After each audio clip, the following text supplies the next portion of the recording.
Welcome વિદ્યાર્થી મિત્રો, આજે આપણે ભણીશું ચેપ્ટર નંબર 1 વિદ્યુત ભાર અને વિદ્યુત ક્ષેત્રમાં એક નવો ટોપિક એટલે કે વિદ્યુત ક્ષેત્ર ભણીશું. વિદ્યાર્થી મિત્રો, અહીંયા આપણું અડધું ચેપ્ટર કમ્પ્લીટ થઈ ગયું કહેવાય. આમ જોવા જઈએ વિદ્યુત ક્ષેત્રની અંદર ઘણા બધા મુદ્દાઓ છે, બરાબર છે, પણ આપણે બે ભાગ હતા, વિદ્યુત ભાર અને વિદ્યુત ક્ષેત્ર. એમાંથી વિદ્યુત ભાર વિશેની આપણે ચર્ચા કરી દીધી. હવે આપણે વાત કરીએ છીએ વિદ્યુત ક્ષેત્ર વિશેની. વિદ્યાર્થી મિત્રો, વિદ્યુત ક્ષેત્ર એટલે શું? તો વિદ્યુત ક્ષેત્ર જે છે તે કાલ્પનિક છે, બરાબર છે, અને આવું જ એક આપણે ક્ષેત્ર ભણી ચૂક્યા છીએ, ચુંબકીય ક્ષેત્ર. આ ચુંબકીય ક્ષેત્ર જે છે તે વાસ્તવિક છે. તો આપણે પહેલા હું ચુંબકીય ક્ષેત્રની ચર્ચા કરું અને ચુંબકીય ક્ષેત્ર પરથી ધીમે ધીમે આપણે વિદ્યુત ક્ષેત્ર તરફ જઈએ, બરાબર છે, કારણ કે આપણે સરળતાથી ચુંબકીય ક્ષેત્રને સમજી શકીએ કેમ કે વસ્તુ વાસ્તવિક છે. તો તમે આવું જાણો છો, ધારો કે આપણી પાસે એક ગજીયો ચુંબક છે, એના બે ધ્રુવ N અને S, બરાબર છે. આ ગજીયા ચુંબકની નજીક ધારો કે આ લોખંડની ખીલી અહીંયા મેં મૂકી દીધી. તો લોખંડની ખીલી મૂકું તો શું થાય? તો આની તરફ આકર્ષાય. સમજણ પડે છે? આની તરફ શું થાય છે? આકર્ષાય છે, કારણ કે તેના ઉપર શું લાગે છે? બળ લાગે છે. તે જ રીતે આ ખીલીને થોડી દૂર લઈ જવાના છે, બરાબર છે, તો પણ શું થશે? આકર્ષે છે. એનો મતલબ એવો થયો કે અમુક અંતર સુધી, ધારો કે અહીંયા સુધી આ ખીલી અહીંયા મૂકીએ તો પણ એને શું કરે છે? આકર્ષે છે. પણ આના કરતા થોડીક દૂર મૂકવામાં આવે તો હવે અહીંયા આકર્ષાતી નથી. એનો મતલબ શું થયો કે આટલા વિસ્તારની અંદર એ રીતે આ બાજુ પણ અને આ બાજુ પણ, એનો મતલબ આટલા વિસ્તારની અંદર હું ગમે ત્યાં આ લોખંડની ખીલીને મૂકું તો આ ચુંબક શું કરે છે? તે આકર્ષે છે. પણ આના કરતા દૂરના વિસ્તારની અંદર જો લોખંડની ખીલી મૂકવામાં આવે તો તે આકર્ષી શકતી નથી, એટલે કે ચુંબક તેને આકર્ષી શકે નહીં. એનો મતલબ કે આ ચુંબક છે તેની અસર આટલા વિસ્તારની અંદર હોવી જોઈએ. સમજણ પડે છે?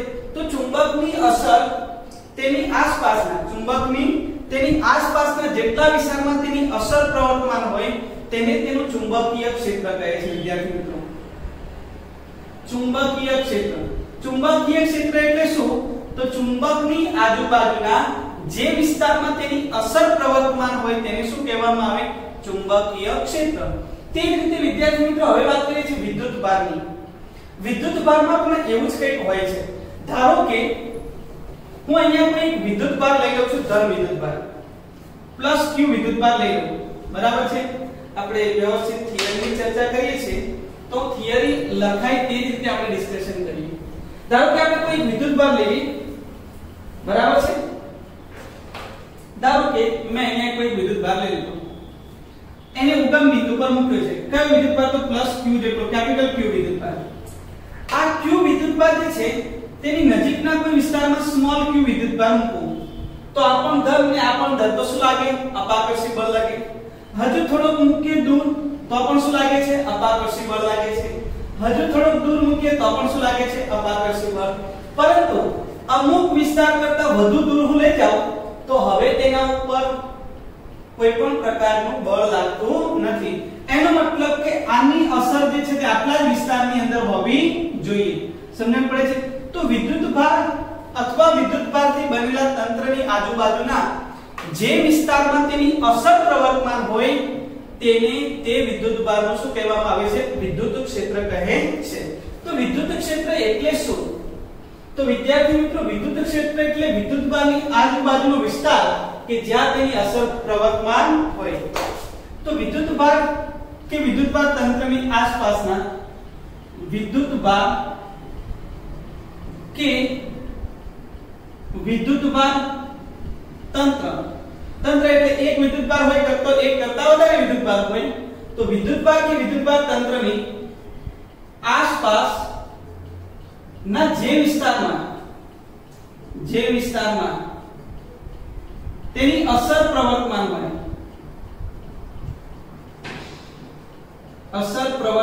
હોય તેને તે વિદ્યુત ભારનું વિદ્યુત ક્ષેત્ર કહે છે. તેને તે વિદ્યુત ભારનું વિદ્યાર્થી મિત્રો વિદ્યુત ક્ષેત્ર કહે છે. ક્લિયર છે? તો હવે મારે વિદ્યુત ક્ષેત્ર નક્કી કરવું હોય, એનું મૂલ્ય શોધવું હોય તો કેવી રીતે શોધી શકાય? ચાલો, તો આ વિદ્યુત ભાર છે તે વિસ્તારમાં શું ઉત્પન્ન કરતો હશે? વિદ્યુત ક્ષેત્ર ઉત્પન્ન કરતો હશે, બરાબર છે. તેની આજુબાજુના વિસ્તારમાં શું ઉત્પન્ન કરતો હશે? વિદ્યુત ક્ષેત્ર ઉત્પન્ન કરતું હશે.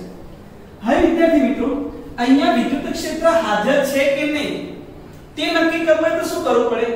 તો એના માટે મારે કોઈ વિદ્યુતભાર મૂકવો પડે અને આ વિદ્યુતભાર મૂકીને મારે ચેક કરવું પડે કે આની ઉપર બળ લાગે છે કે નહીં. જો આની ઉપર બળ લાગતું હોય એનો મતલબ કે ત્યાં વિદ્યુત ક્ષેત્ર હાજર હોવું જોઈએ. તો આ વિદ્યુતભાર ને હું કેમ મૂકું છું? તો ટેસ્ટ કરવા માટે કે ત્યાં વિદ્યુત ક્ષેત્ર હાજર છે કે નહીં. એટલા માટે આને કહેવામાં આવે ટેસ્ટ ચાર્જ. ટેસ્ટ કરવા માટે ઉપયોગમાં લેવાતો ચાર્જ એને ટેસ્ટ ચાર્જ અથવા ગુજરાતીમાં એને પરીક્ષણ વિદ્યુતભાર કહે છે. સમજણ પડી? જ્યારે આના વડે ઉદ્ભવતું વિદ્યુત ક્ષેત્ર કોના વડે ઉદ્ભવે છે? આના વડે. આને સોર્સ ચાર્જ કહેવાય. સમજણ પડી? ઉદ્ગમ વિદ્યુતભાર, સ્ત્રોત વિદ્યુતભાર પણ કહેવાય. સમજણ પડી કે જેનું વિદ્યુત ક્ષેત્ર ઉત્પન્ન થાય છે તેની ચર્ચા કરીએ. તો વિદ્યાર્થી મિત્રો, તો પહેલા તો આના ઉપર લાગતું બળ શોધીએ. ધારો કે કોઈ વિદ્યુતભાર Q ઉદ્ગમ બિંદુ પર મૂકેલ છે. ધારો કે કોઈ વિદ્યુતભાર Q આપણે ઉદ્ગમ બિંદુ પર મૂકીએ છીએ. ઉદ્ગમ બિંદુ પર મૂકેલ છે. તેનાથી આપણે r જેટલા અંતરે અહીંયા Q જેટલો વિદ્યુતભાર મૂકીએ છીએ. r જેટલા અંતરે, ધ્યાન આપજો વિદ્યાર્થી મિત્રો, r જેટલા અંતરે આપણે શું મૂકીએ છીએ? સ્મોલ q જેટલો વિદ્યુતભાર. ધારો કે r જેટલા અંતરે q વિદ્યુતભાર મૂકતા આ q વિદ્યુતભાર પર લાગતું બળ, q વિદ્યુતભાર પર લાગતું બળ વિદ્યાર્થી મિત્રો ધ્યાન આપજો. આ q વિદ્યુતભાર પર લાગતું બળ કુલમ્બના નિયમ મુજબ શોધી નાખો તો F બરાબર શું લખાય? kq/r². આ એનું મૂલ્ય થઈ ગયું. દિશા કઈ? તો વિદ્યાર્થી મિત્રો આપણે ધન વિદ્યુતભાર લીધું છે, પરીક્ષણ વિદ્યુતભાર. તો આ અપાકર્ષી બળ લાગે એટલે બળ આ દિશામાં લાગશે. તો બળ જે છે તે r ની દિશામાં જ હોવાને કારણે હું અહીંયા લખીશ r કેરેટ. શું લખીશ? r caret. સમજણ પડી? આ વાત થઈ ગઈ વિદ્યાર્થી મિત્રો બળની. શું વાત થઈ ગઈ? બળની વાત થઈ ગઈ. પરંતુ આપણે શું કરવાનું હતું? તો આપણે શોધવાનું હતું વિદ્યુત ક્ષેત્ર. વિદ્યુત ક્ષેત્ર એટલે આ પરીક્ષણ વિદ્યુતભાર પર લાગતું બળ.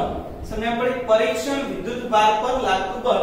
તો આ પરીક્ષણ વિદ્યુતભાર જે છે તેના ઉપર લાગતું બળ શોધવું હોય તો આમ તો લખાય F kq શું લખાય? r² લખી શકાય. તો આ વાત થઈ ગઈ બળની વિદ્યાર્થી મિત્રો. આ વિદ્યુત ક્ષેત્રની વાત થઈ ગઈ. સમજણ પડી? હવે તમે વાત કરો છો વિદ્યુત ક્ષેત્રની તીવ્રતાની. હવે આપણે ચર્ચા કરી હતી વિદ્યુત ક્ષેત્રની તીવ્રતા. વિદ્યુત ક્ષેત્રની તીવ્રતા વિદ્યાર્થી મિત્રો, વિદ્યુત ક્ષેત્રની તીવ્રતા એટલે શું? તો અહીંયા વિદ્યુત ક્ષેત્રનું મૂલ્ય કેટલું હાજર છે તેની વાત કરવાની છે, બળની વાત નહીં. વિદ્યુત ક્ષેત્રની તીવ્રતા. તો વિદ્યુત ક્ષેત્રની તીવ્રતા એટલે શું? તો જો આ વિદ્યુતભારને પરીક્ષણ વિદ્યુતભારને જો એકમ ધન વિદ્યુતભાર લઈ લો તો કેટલું બળ લાગે તે સમજો ભાઈ. આને આપણે લઈ લઈએ એકમ ધન વિદ્યુતભાર. તો એકમ ધન વિદ્યુતભાર પર લાગતું બળ શોધવું હોય તો લખી નાખો F kq/r². તો આપણને મળે kq/r². આ એકમ ધન વિદ્યુતભાર પર લાગતા બળને વિદ્યાર્થી મિત્રો વિદ્યુત ક્ષેત્રની તીવ્રતા કહે છે. વિદ્યુત ક્ષેત્રની તીવ્રતાને શેના વડે દર્શાવી શકાય? E વડે દર્શાવી શકાય. તો વિદ્યુત ક્ષેત્રની તીવ્રતા એટલે શું? તો એકમ ધન વિદ્યુતભાર પર લાગતા વિદ્યુતભાર કે વિદ્યુતભારિત તંત્રની આસપાસના વિસ્તારમાં એકમ ધન વિદ્યુતભાર પર લાગતા આ વિદ્યુતીય બળને શું કહેવામાં આવે છે? વિદ્યુત ક્ષેત્રની તીવ્રતા. વ્યાખ્યાઓ એમાંથી લખું છું. વિદ્યુતભાર કે વિદ્યુતભાર તંત્રની આસપાસના વિસ્તારમાં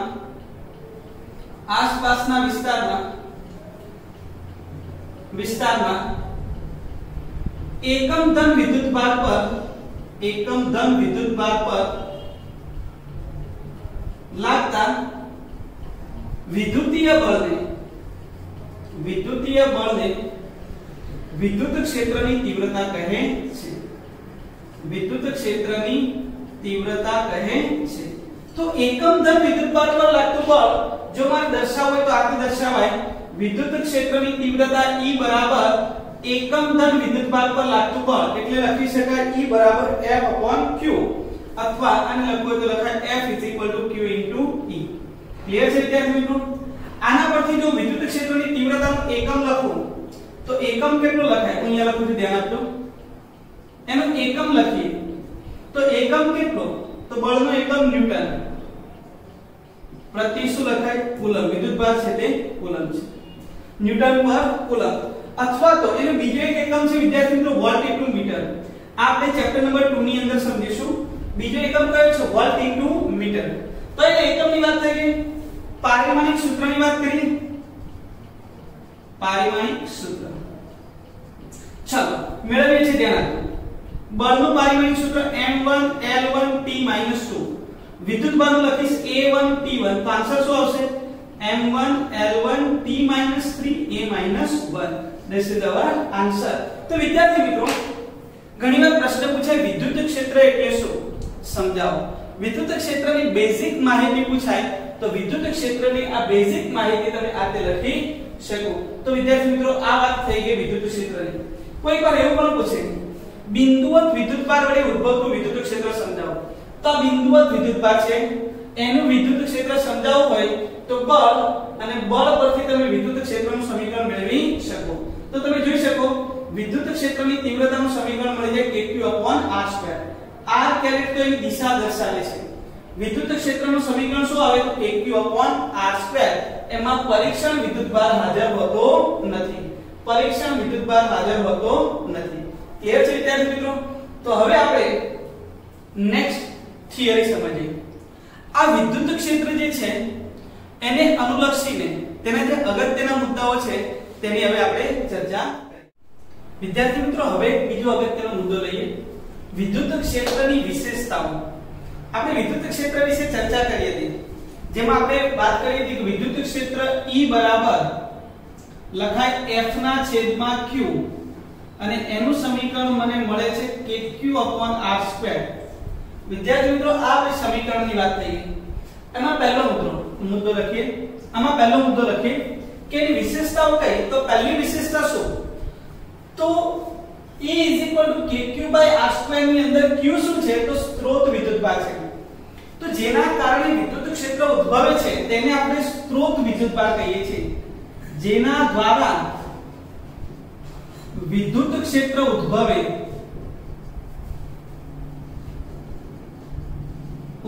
તેને આપણે કહીએ છીએ સ્ત્રોત વિદ્યુતભાર। બરાબર છે? સ્મોલ q એટલે શું? તો વિદ્યાર્થી મિત્રો સ્મોલ q કોને કહીશું? તો જેના દ્વારા વિદ્યુત ક્ષેત્રનું મૂલ્ય નક્કી થાય છે। વિદ્યુત ક્ષેત્રનું મૂલ્ય નક્કી થાય તેને કહેવામાં આવે છે પરીક્ષણ વિદ્યુતભાર। શું કહેવામાં આવે? પરીક્ષણ વિદ્યુતભાર। બરાબર છે? કેપિટલ Q એટલે આપણો સ્ત્રોત વિદ્યુતભાર છે, સ્મોલ q એટલે શું કહેવાય ને? પરીક્ષણ। બીજી વસ્તુ વિદ્યાર્થી મિત્રો તમે જોઈ શકો F E બરાબર F/Q પરથી, વિદ્યાર્થી મિત્રો ધ્યાનથી સમજો, F/Q પરથી એવું કહેવાય કે Q તો કેવી રાશિ છે? અદિશ રાશિ છે। તો એનો મતલબ એ થયો કે E અને F બંનેની દિશા કેવી હોવી જોઈએ? સરખી હોવી જોઈએ। તો વિદ્યુત ક્ષેત્રની દિશા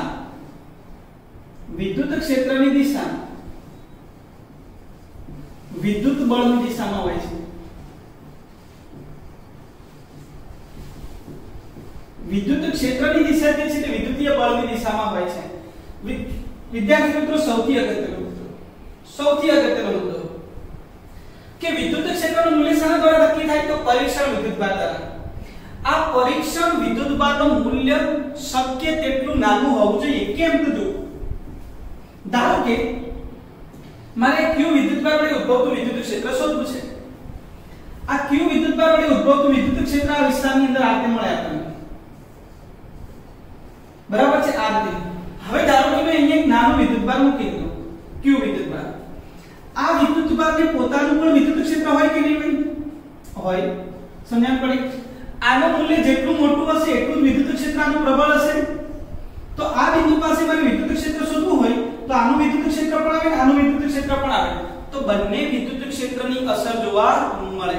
સમજણ પડી? અને આ બંને વિદ્યુત ક્ષેત્ર એક જ દિશામાં હોય તો સરવાળો થાય અને વિરુદ્ધ દિશામાં હોય તો બાદબાકી થાય. વિદ્યાર્થી મિત્રો, પ્રશ્ન એ છે કે જો આ વિદ્યુત ક્ષેત્રનું મૂલ્ય વિદ્યુતભારનું મૂલ્ય વધુ હોય તો આનું વિદ્યુત ક્ષેત્ર એટલું જ પ્રબળ એટલે કે એટલું જ વધુ હોય, જેના કારણે અહીંયા વિદ્યુત ક્ષેત્ર સાચું વિદ્યુત ક્ષેત્ર એટલે આનું વિદ્યુત ક્ષેત્ર આપણે મેળવી શકતા નથી.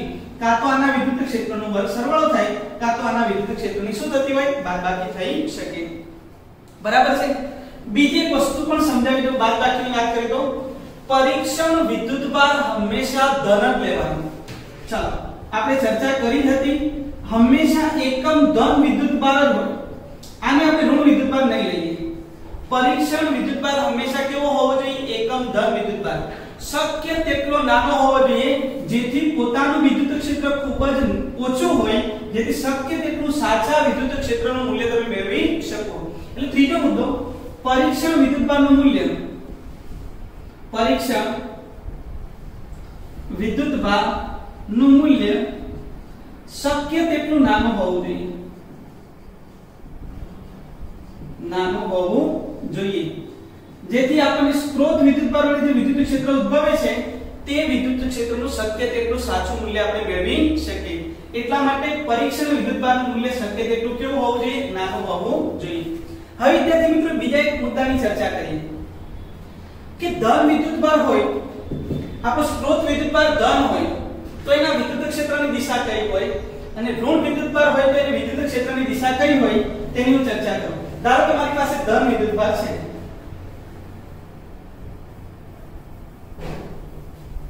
ધન વિદ્યુતભાર છે, તો અહીંયા હું ધન વિદ્યુતભાર મૂકી દઉં. આ ધન વિદ્યુતભાર ઉપર બિંદુ પર મૂકું. ચાલો, તો ધન વિદ્યુતભારને અહીંયા મારે વિદ્યુત ક્ષેત્રની દિશા શોધવી છે. ધ્યાન આપજો વિદ્યાર્થી મિત્રો. તો અહીંયા સ્મોલ ક્યુ વિદ્યુતભાર મૂકું. તો સ્મોલ ક્યુ વિદ્યુતભાર પર આ એકમ ધન વિદ્યુતભાર છે, તો આના ઉપર લાગતું બળ કઈ હોય તો અપાર કરશે આ દિશામાં. એનો મતલબ આ દિશામાં મળે. ધારો કે આ વિદ્યુતભારને હું અહીંયા મૂકી દઉં તો એના ઉપર લાગતું બળ આ દિશામાં મળે. અહીંયા મૂકી દઉં તો આ દિશામાં. સમજણ પડી? અહીંયા મૂકું તો આ દિશામાં. એનો મતલબ બળ જે દિશામાં લાગે છે તે દિશામાં શું હોય છે કે વિદ્યુત ક્ષેત્ર. સમજણ પડી? તો એનો મતલબ એ થયો કે ધન વિદ્યુતભાર હોય તો તેના દ્વારા ઉદ્ભવતા વિદ્યુત ક્ષેત્ર જે છે તે હંમેશા ત્રિજ્યાવર્તી દિશામાં બહાર તરફ હોય. ત્રિજ્યાવર્તી દિશામાં શું હોય છે? બહાર તરફ. તો ધન વિદ્યુતભારને કારણે ઉદ્ભવતું વિદ્યુત ક્ષેત્ર, ધન વિદ્યુતભાર વડે ઉદ્ભવતું વિદ્યુત ક્ષેત્ર, ધન વિદ્યુતભાર વડે ઉદ્ભવતું વિદ્યુત ક્ષેત્ર ત્રિજ્યાવર્તી બહારની દિશામાં હોય છે. ત્રિજ્યાવર્તી બહારની દિશામાં હોય છે. એટલે આ રીતે દર્શાવી શકાય પ્લસ q છે તો ત્રિજ્યાવર્તી બહાર એટલે આ રીતે. બરાબર છે? ચલો હું ઋણ વિદ્યુતભારની વાત કરું. ધારો કે અહીંયા માઈનસ q લખી દઉં. આપણો સ્ત્રોત વિદ્યુતભાર કેવો છે? માઈનસ. આ તો હંમેશા એકમ ધન વિદ્યુતભાર લેવાનો છે. ચાલો હવે ધ્યાન આપજો. ધારો કે આપણે સ્ત્રોત વિદ્યુતભાર જે છે તે ઋણ લઈએ તો વિદ્યુત ક્ષેત્રની દિશા કઈ હોય તો સમજીએ છીએ. ચાલો અહીંયા લખીશું માઈનસ q વિદ્યુતભાર. ચાલો અહીંયા હું q વિદ્યુતભાર મૂકી દઉં. પરીક્ષણ વિદ્યુતભાર હંમેશા ધન લઈશું. તો આ ઋણ છે તો શું થાય? આકર્ષી બળ લાગે એટલે આકર્ષે. અહીંયા મૂકું તો પણ શું કરે? આકર્ષે. અહીંયા મૂકું તો પણ શું કરે? આકર્ષે. તો હવે તમે જોઈ શકો છો વિદ્યાર્થી મિત્રો કે અહીંયા જે છે તે બળની દિશા જે છે તે વિદ્યુતભાર તરફની છે. કઈ બાજુ છે? વિદ્યુતભાર તરફની. અથવા તો એવું પણ કહેવાય કે ત્રિજ્યાવર્તી કઈ દિશામાં? અંદર તરફ છે. વિદ્યુતભારથી બહારની દિશા અથવા તો ત્રિજ્યાવર્તી બહારની દિશા પણ કહી શકાય. ક્લિયર છે વિદ્યાર્થી મિત્રો? બળની દિશા એ વિદ્યુત ક્ષેત્રની દિશા હોય છે. તો પાંચમો મુદ્દો એવું કહે છે કે ઋણ વિદ્યુતભાર વડે ઉદ્ભવતું વિદ્યુત ક્ષેત્ર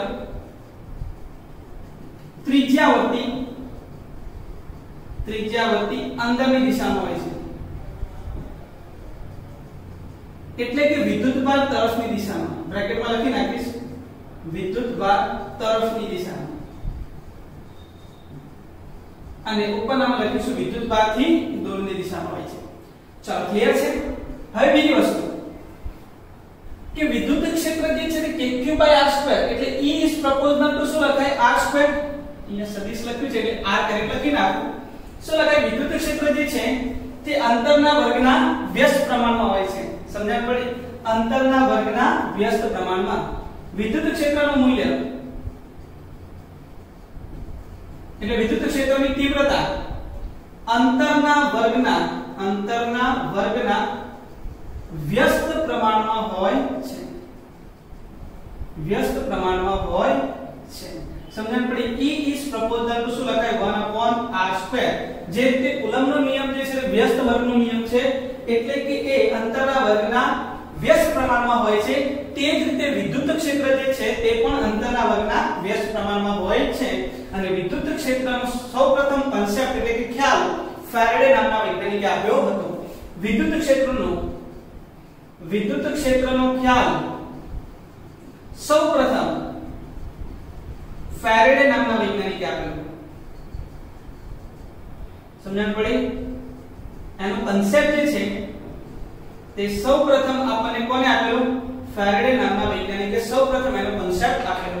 તો વિદ્યાર્થી મિત્રો, આ જે વાત થઈ તે વિદ્યુત ક્ષેત્રની વિશેષતાઓની વાત થઈ ગઈ. ક્લિયર છે વિદ્યાર્થી મિત્રો? તો વિદ્યુત ક્ષેત્રની વાત કરી, વિદ્યુત ક્ષેત્રની વિશેષતાઓની વાત કરી. ફટાફટ એકવાર વિશેષતાઓ બોલી જઈએ.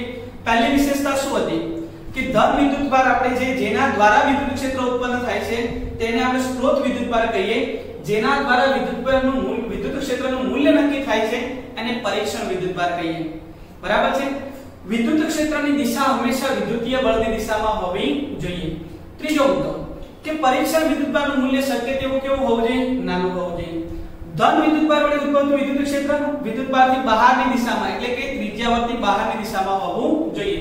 પાંચમો મુદ્દો, ઋણ વિદ્યુતભાર હોય તો ઋણ વિદ્યુતભાર વડે ઉત્પન્ન વિદ્યુત ક્ષેત્ર એ વિદ્યુતભાર તરફની દિશામાં એટલે કે ત્રિજ્યાવર્તી અંદર તરફ હોવું જોઈએ. વિદ્યુત ક્ષેત્રનું મૂલ્ય એ અંતરના વર્ગના વ્યસ્ત પ્રમાણમાં હોય છે. અને આ ખ્યાલ સૌપ્રથમ કોને આપેલો વિદ્યાર્થી મિત્રો? ફેરાડે નામના વૈજ્ઞાનિકે આપણને આ કન્સેપ્ટ આપ્યો. ક્લિયર છે? હવે આપણે જે રીતે આપણે વિદ્યુતીય બળની અંદર સંપાતપણાના સિદ્ધાંતનો ઉપયોગ કરતા હતા વિદ્યાર્થી મિત્રો, તે જ રીતે તમે વિદ્યુત ક્ષેત્રની અંદર પણ સંપાતપણાના સિદ્ધાંતનો ઉપયોગ કરી શકો. તો હવે વિદ્યાર્થી મિત્રો, આપણે સંપાતપણાના સિદ્ધાંત મુજબ બરાબર છે n વિદ્યુતભારોથી બનેલું કોઈ તંત્ર હોય, n વિદ્યુતભારોથી બનેલું તંત્ર, તો તે n વિદ્યુતભારોથી બનેલા તંત્રની અંદર કોઈ બિંદુ પાસે મારે વિદ્યુત ક્ષેત્રનું મૂલ્ય શોધવું હોય તો કેવી રીતે શોધી શકાય તેની હવે આપણે ચર્ચા કરીએ. આમાં એક મુદ્દો ઉમેરવો હોય તો ઉમેરી શકાય. કયો મુદ્દો? કે આ વિદ્યુત ક્ષેત્રનું મૂલ્ય છે ને એ પરીક્ષણ વિદ્યુતભાર ઉપર આધારિત નથી. જો તમે વિદ્યુત ક્ષેત્રનું મૂલ્ય શોધો તો kq/r², તો કોની પર આધાર રાખે? k તો અચળ છે, q એટલે સ્ત્રોત વિદ્યુતભાર અને r એટલે અંતર. તો એ કોની પર આધાર રાખે? બે રાશિ પર આધાર રાખે. એક સ્ત્રોત વિદ્યુતભાર પર આધાર રાખે અને બીજું કોના પર આધાર રાખે? જે બિંદુ પાસે વિદ્યુત ક્ષેત્ર શોધવું છે તે વિદ્યુતભારનું આ સ્ત્રોત વિદ્યુતભારથી જે અંતર છે તેના ઉપર આધાર રાખે. r ઉપર આધાર રાખે અને કેપિટલ q ઉપર આધાર રાખે. ક્લિયર છે? તો એક મુદ્દો બીજો પણ ઉમેરી શકાય કે વિદ્યુત ક્ષેત્રનું મૂલ્ય પરીક્ષણ વિદ્યુતભાર પર આધારિત નથી. આ એની વિશેષતાઓ થઈ ગઈ. હવે આપણે n વિદ્યુતભારોથી બનેલા તંત્રમાં કોઈ એક બિંદુ પાસે વિદ્યુત ક્ષેત્રનું મૂલ્ય શોધીએ. હવે વિદ્યાર્થી મિત્રો, એક બીજી થિયરી લઈએ. n બિંદુવત વિદ્યુતભારના તંત્રને લીધે કોઈ બિંદુએ વિદ્યુત ક્ષેત્ર, જે મેં ચર્ચા કરી તે પ્રમાણે સંપાતપણાના સિદ્ધાંત મુજબ આપણે કોઈ એક ચોક્કસ બિંદુએ n વિદ્યુતભારોના તંત્રને લીધે જે વિદ્યુત ક્ષેત્ર ઉત્પન્ન થાય છે તેની હવે આપણે ચર્ચા કરીએ. ચાલો, તો તેના માટે શું કરીશું? ધ્યાન આપો. ધારો કે આપણે એક xy સમતલ, બરાબર છે, xy સમતલ છે તો ત્રિપારિમાણિક રચના પણ આને લઈ શકાય. બરાબર છે? એમાં આપણે શું કરીએ છીએ તો n વિદ્યુતભારો વિચારીએ છીએ. n વિદ્યુતભાર q1 q2 q3 q4 up to qn. બરાબર છે? અહીં આકૃતિમાં n વિદ્યુતભારો દર્શાવેલા છે q1 q2 up to qn, જેમના સ્થાન સદિશ અનુક્રમે કયા છે? r1 r2 r3 r4 up to rn. બરાબર છે? આ રીતે થિયરી લખી શકાય. આ બધાને કારણે ધારો કે કોઈ બિંદુ આપણે લઈ લઈએ P, બરાબર છે, અહીંયા કોઈ બિંદુ લઈ લઈશું P. આ P બિંદુ પાસે આ n વિદ્યુતભારોના બનેલા તંત્ર વડે અહીંયા મારે વિદ્યુત ક્ષેત્ર શોધવું છે. આનું અંતર ધારો કે બરાબર છે કેટલું છે r, એનો સ્થાન સદિશ r છે, બરાબર છે. તો થિયરી શું લખીશું? તો પહેલા આકૃતિમાં જેટલું દર્શાવ્યું છે તેની વાત કરીએ કે અહીં આકૃતિમાં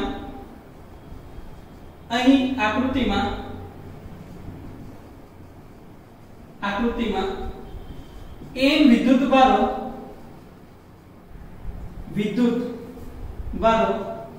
થી બનેલ તંત્ર દર્શાવે છે,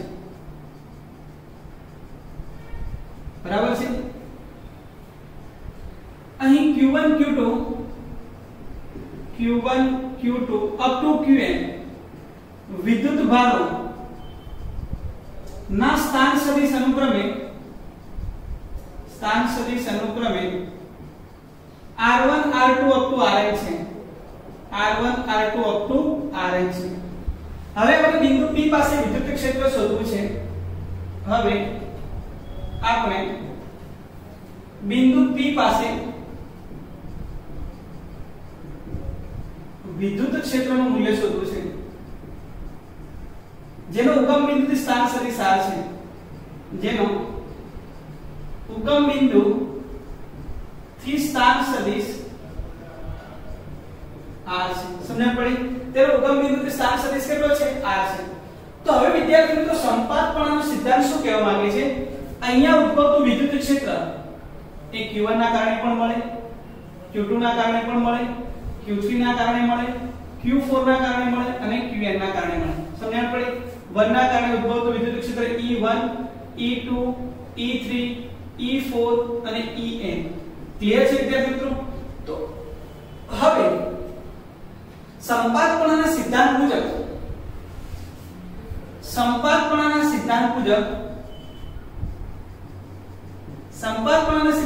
શું લખાય? બિંદુ P પાસે ઉદ્ભવતું પરિણામી વિદ્યુત ક્ષેત્ર, સંપાતપણાના સિદ્ધાંત મુજબ બિંદુ P પાસે ઉદ્ભવતું પરિણામી વિદ્યુત ક્ષેત્ર E બરાબર E1 plus E2 plus E3 up to શું લખાય? En. બરાબર છે. દરેક વિદ્યુતભાર વડે ઉદ્ભવતા વિદ્યુત ક્ષેત્રનો જો સદિશ સરવાળો કરવામાં આવે તો આપણને તે બિંદુ પાસેનું પરિણામી વિદ્યુત ક્ષેત્ર મળે. હવે વિદ્યાર્થી મિત્રો સદિશ સ્વરૂપ લખવાનું છે, ખાસ ધ્યાન રાખજો. ચલો શું લખીશું? તો E વડે આના વડે અહીંયા ઉદ્ભવતું વિદ્યુત ક્ષેત્ર kq/r2 લખાય. kq1 r2 એટલે કોની વચ્ચેનું અંતર? 1 અને આ જે છે તે r વચ્ચેનું અંતર, એટલે આને કહીશું r1p. 1 થી p વચ્ચેનું અંતર. સમજણ પડી? એસ પર ટેક્સ્ટ બુક લખું છું, ધ્યાન આપજો. બંને વચ્ચેનું અંતર 1 થી p સુધીનું અંતર એટલે r1p. હવે લખવું હોય તો આ રીતે લખાય. r1p એટલે સદિશની દિશા છે, જોજો સ્થાનાંતર સદિશની દિશા. તો r1p બરાબર શું લખાય? r r1. એ રીતે આને કહીશું r2p. બરાબર છે? r2p એટલે શું લખીશું? r r2. આને કહીશું r3p. બરાબર છે? આને કહીશું r4p અને આને કહીશું rnp. સમજણ પડી? એટલે ક્યાંથી ક્યાં n થી p તરફ ગયા એટલે r rn. આ રીતે સ્થાનાંતર સદિશ લખી શકાય. તો kq1/r2 r1p નો સ્ક્વેર અને કોઈ દિશામાં તો r1p ની દિશામાં. વિદ્યુત ક્ષેત્રની દિશા બળની દિશામાં જ હોય એટલે આ દિશામાં થશે. તે જ રીતે મારે E2 શોધવું હોય તો શું લખાય?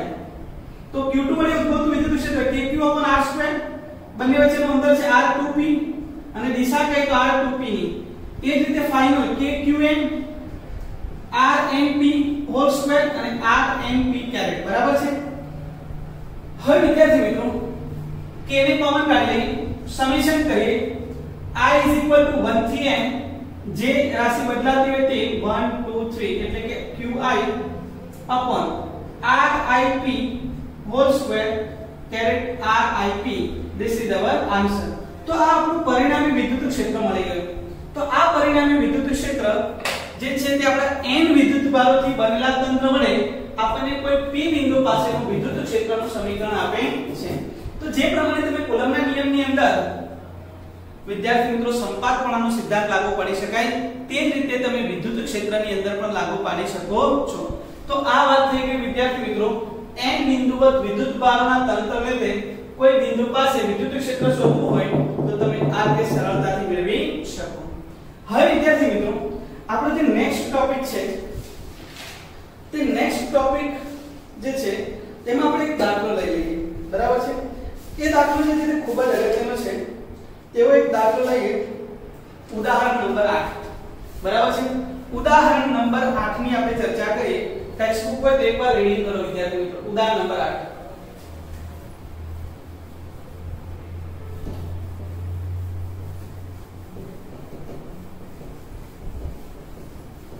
ઉદાહરણ નંબર 8 જે છે તે એકવાર રીડ કરજો વિદ્યાર્થી મિત્રો. બહુ સરસ દાખલો છે. ઘણી બધી વાર પૂછાયેલો પણ છે. એટલા દાખલો બહુ અગત્યનો થઈ જાય. ઉદાહરણ 8.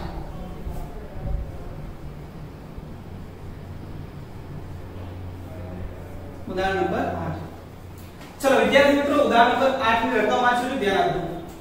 એક ઇલેક્ટ્રોન 2 × 10⁴ મીટર પ્રતિ કુલમના નિયમિત વિદ્યુત ક્ષેત્રમાં 1.5 સેન્ટીમીટર જેટલું પતન પામે છે, જે આકૃતિ A માં દર્શાવેલું છે. હવે શું કરવાનું? ક્ષેત્રનું માન અચળ રાખીને તેની દિશા ઉલટાવવામાં આવે. બરાબર છે? અને તેમાં એક પ્રોટોન તેટલા જ અંતરનું શું કરે છે? પતન પામે છે, જે આકૃતિ B માં આપણને દર્શાવ્યું છે. દરેક કિસ્સામાં પતન માટે લાગતો સમય ગણો. સમજણ પડી? બંને કિસ્સામાં પહેલા આકૃતિ દોરીને આકૃતિ સમજી. આપણી પહેલી આકૃતિ છે અને બીજી એક આકૃતિ અહીંયા આપી દીધેલી છે, આકૃતિ B. આ પહેલી આકૃતિ, આકૃતિ બરાબર છે. આ A નંબરની આકૃતિ છે, આ B આકૃતિ. વિદ્યુત ક્ષેત્રની દિશા ઉલટાવી દઈએ. વિદ્યાર્થી મિત્રો આપણે વાત કરી હતી વિદ્યુત ક્ષેત્ર જે છે એની દિશા કઈ? તો ધન હોય તો ત્રિજ્યાવર્તી દિશામાં બહાર હોય, એટલે અહીંયાથી બહાર આવે, અને ઋણ હોય તો ત્રિજ્યાવર્તી દિશામાં અંદર તરફ જાય. આ વિદ્યુત ક્ષેત્ર આવે. ધન થી બહાર તરફ હોવું જોઈએ, ઋણ માટે અંદર તરફ. બરાબર છે? આ વિદ્યુત ક્ષેત્રની દિશા. અહીંયા વિદ્યુત ક્ષેત્રની દિશામાં આવે. બરાબર? હવે આ વિદ્યુત ક્ષેત્રની અંદર જો વિદ્યુતભાર મૂકવામાં આવે તો તેની પર શું લાગે? બળ લાગે. બરાબર છે? અને પહેલા કિસ્સામાં આપણને ઇલેક્ટ્રોન આપે છે. ચાલો અહીંયાથી ઇલેક્ટ્રોનને પતન કરાવી, મુક્ત પતન કરાવી એટલે એનો પ્રારંભિક વેગ કેવો થઈ જાય? 0. ધ્યાન આપજો વિદ્યાર્થી મિત્રો. આ કેટલું પતન પામે છે? તો 1.5 સેન્ટીમીટર. એનો મતલબ તેને કાપેલું અંતર 1.5 સેન્ટીમીટર મળ્યું આપણને. આને કાપેલું અંતર 1.5 સેન્ટીમીટર આટલું પતન પામે છે.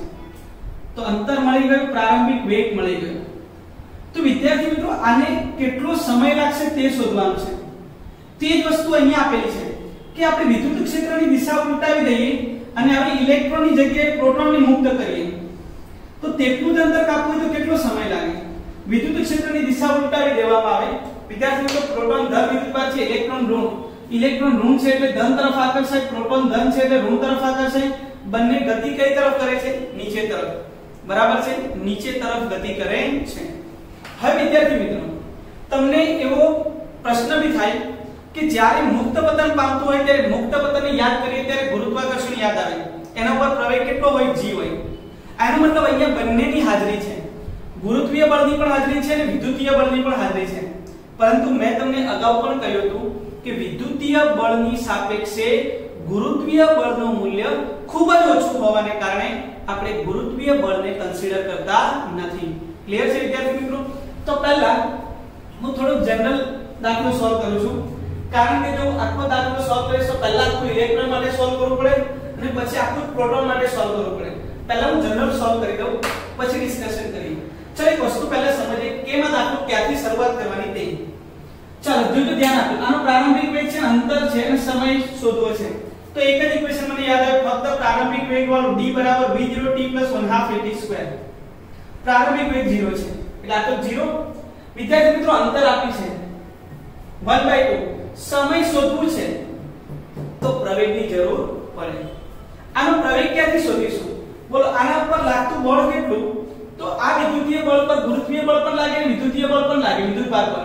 પણ આપણે ગુરુત્વીય બળને ધ્યાનમાં નથી લેવાનું, ફક્ત કયું બળ? વિદ્યુતીય બળ. તો આના ઉપર ઇલેક્ટ્રોન ઉપર લાગતું વિદ્યુતીય બળ F q * E લખાય અને F જેના દ્વારા એમાં પ્રવેગ ઉત્પન્ન થાય F શું લખાય ma.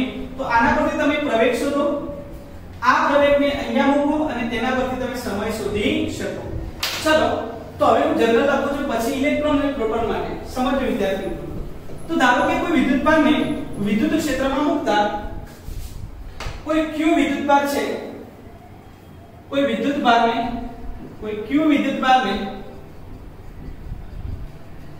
વિદ્યુત ક્ષેત્રમાં મૂકતા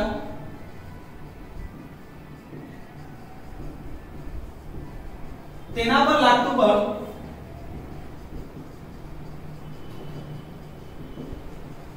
F = QE, જેના દ્વારા પ્રવેગ ઉત્પન્ન થાય છે F = ma અને A બરાબર લખાય QE/m.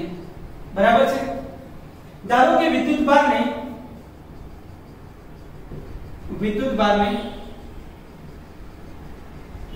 d જેટલું અંતર કાપતા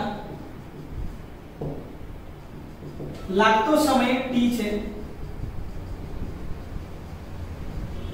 તો સમીકરણ લખીશ d = v0t + 1/2 at² પરથી. ચાલો પ્રારંભિક વેગ કેવો 0 મુક્ત પતન થાય છે. તો d = 1/2 at², તો 2d / a = t², તો t બરાબર લખીશું √2d / a. વિદ્યાર્થી મિત્રો જનરલ સમીકરણ મળી ગયું. આ જ વસ્તુ તમે ઇલેક્ટ્રોન માટે પણ લખી શકો, પ્રોટોન માટે પણ. બે વાર ન લખું એટલે જનરલ લખી નાખ્યું. હવે ડાયરેક્ટ હું લખું છું ઇલેક્ટ્રોન માટે. બરાબર છે. પહેલો કેસ ઇલેક્ટ્રોન માટે. ઇલેક્ટ્રોન સમીકરણ 1 પરથી આ નંબર 1 આપી દઉં. ઇલેક્ટ્રોન માટે સમીકરણ 1 પરથી ચલો ઇલેક્ટ્રોન માટે લખું તો T of electron is equal to 2d upon A of electron. બરાબર છે. ચલો A of electron સમીકરણ નંબર આને 1 કહીએ, આને 2 કહીએ, તો અહીંયા 2 લખી નાખો સમીકરણ 2 પરથી. બરાબર છે. હવે સમીકરણ 1 માંથી આપણે A ની કિંમત મૂકીએ તો કેટલી બને? √2d upon QE upon m. QE upon m. હવે ત્યારથી મિત્રો ધ્યાન આપો, અહીંયા આપણે ઇલેક્ટ્રોનનું પ્રવેગ મૂક્યો છે, તો ઇલેક્ટ્રોનનો વિદ્યુતભાર અને ઇલેક્ટ્રોનનું દળ. બરાબર છે. ચાલો ઇલેક્ટ્રોનનો વિદ્યુતભાર અને ઇલેક્ટ્રોનનું દળ તો શું લખાય? √2d me upon ee. ચલો કિંમતો મૂકી દઈએ. 2 d ની કિંમત કેટલી? 1.5 સેન્ટીમીટર. ઇલેક્ટ્રોનનું દળ 9.1 10 - 31. ઇલેક્ટ્રોનનો વિદ્યુતભાર 1.6 10 - 19 અને વિદ્યુત ક્ષેત્ર લગભગ 2 × 10⁴ ન્યૂટન પર કુલમ આપણને આપેલું છે.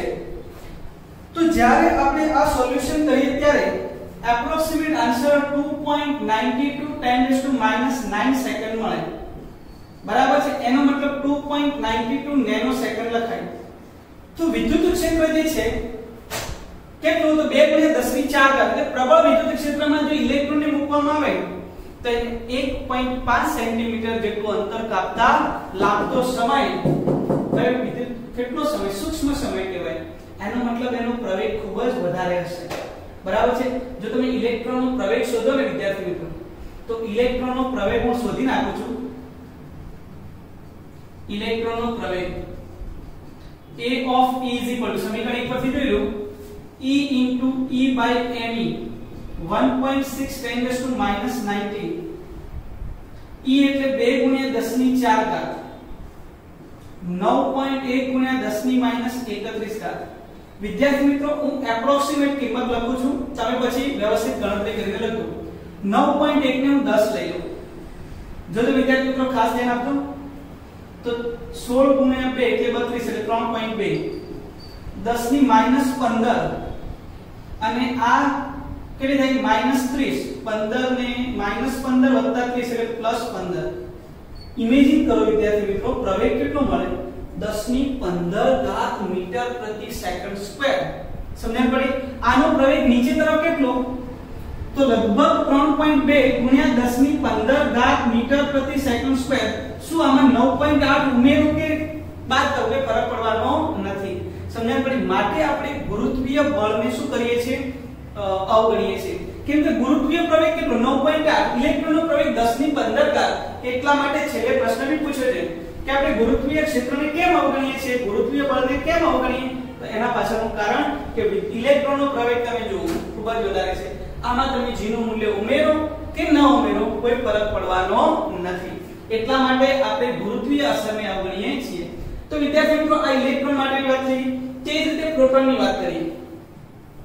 ચાલો પ્રોટોનની વાત કરીએ તો પ્રોટોનને કેટલો સમય લાગે, તો પ્રોટોન માટે સમીકરણ 2 પરથી, ચલો સમીકરણ 1 અને 2 પરથી બધી જ વેલ્યુ મૂકી દઉં છું. ધ્યાન રાખો.